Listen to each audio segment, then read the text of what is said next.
Sa tmiem din is-sena, għall-ewwel darba fl-istorja turisti se jkunu ħallew fil-bwiet tal-Maltin u l-Awċin aktar minn 3,000 miljun euro. F'konferenza tal-aħbarijiet mill-Ministru għat-Turiżmu u l-Indafa Pubblika Clayton Bartolo dwar il-futur tal-industrija tat-turiżmu u l-ospitalità attribuxxa dan ir-riżultat għal pjanar speċifiku, ikkumplementat minn titjiriet dirett m'aktar minn mit-ajruport. Il-Ministru Bartolo spjega li realtajiet tal-lum jirrikjedu li s-settur imur lil mill-volumi iżda jkun iffukat fuq 3 kriterji li huma l-esperjenza, in-nefqa u l-iljili mqattajn. Għal illum il-pajjiż m'għadux jitkellem dwar kemm ġejjin turisti, iżda x'tip ta' turisti.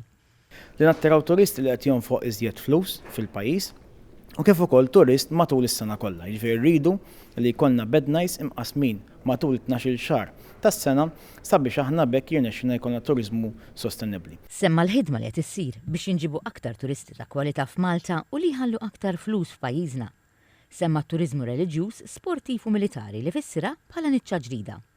Għalli din in-niċċa qed iġġib f'Malta turisti li għandhom għall-qalbhom l-istorja tal-pajjiż li ħafna drabi jonfu aktar u joqgħod f'akkomodazzjonijiet aħjar u jiekol f'ristoranti ta' kwalità.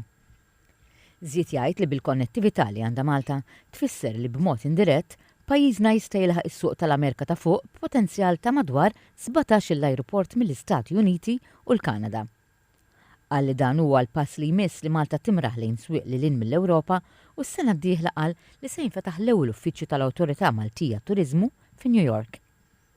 Il-kap eżekuttiv tal-Awtorità Maltija Turiżmu Karlo Mikallef qal li hemm impenn b'saħħtu biex isem Malta jkompli jissaħħaħ bħala destinazzjoni turistika ewlenija. Qal l-inizjattivi strateġiċi għandhom lan li jattiraw it-turisti fil-waqt li jiżguraw li l-esperjenzi tagħhom ikunu tal-ogħla kwalità.